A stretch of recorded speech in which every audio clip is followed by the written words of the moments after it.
Hello everybody, Lyle's Friday podcast. I've been missing for a couple of weeks because my chief videographer has been doing other stuff, but I'm glad to be back today.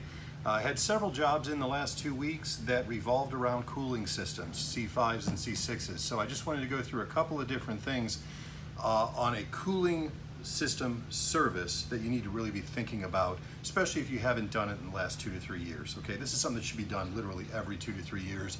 If you drive a lot of miles, probably every year to year and a half. First and foremost, you have your coolant tank.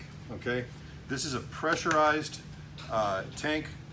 You can see that it drains, and there's a T down here, and you can see these metal inserts. These are really prone to leaking over time.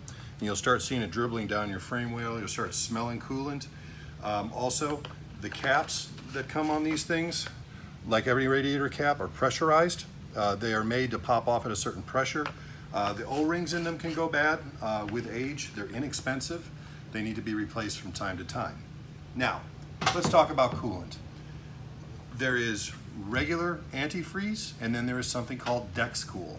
DexCool is the coolant that was developed specifically for aluminum engines. It's used in all the C5s, all the C6s, all the C7s. Easiest way to remember it is regular antifreeze is green, DexCool is red.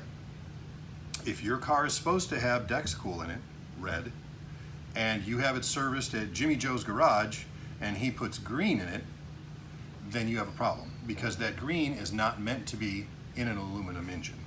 And over time, it's going to cause corrosion and it's going to cause some oxidation that you really don't want to have to deal with as the car ages. If somebody fills a DexCool system with regular green antifreeze, you have to pull the plugs off the engine block, drain all the coolant out of that, gently flush the entire system, and then replace it with DexCool. So if your car was born with DexCool, whoever's servicing your car, make sure that they're replacing it with the red DexCool coolant. Okay, it's important.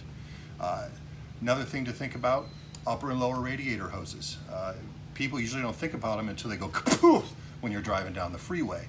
But you could just do a quick squeeze test on them to see if if they feel gummy or nasty. It's getting time to replace them, and they're inexpensive. I think brand new retail, they're 30 bucks each. The hose clamps that hold them sometimes aren't the best, and they can age out. You might want to have your technician replace them with the traditional, screw down screwdriver clamps that hold and they don't let go and get weak over time.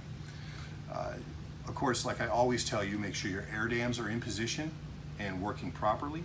I had a guy in here this week whose air dam was actually installed by another garage upside down. So instead of scooping the air into the radiator and condenser like this, it was like this, making sure that no air could get in and his car was overheating. Very important. Also check for debris, like we've talked about, grass clippings, plastic bags, anything, a raccoon, anything you might pick up on the street that would get stuck to that and keep the air from flowing freely. Doing a coolant service is not an expensive thing. It's not something you have to budget for.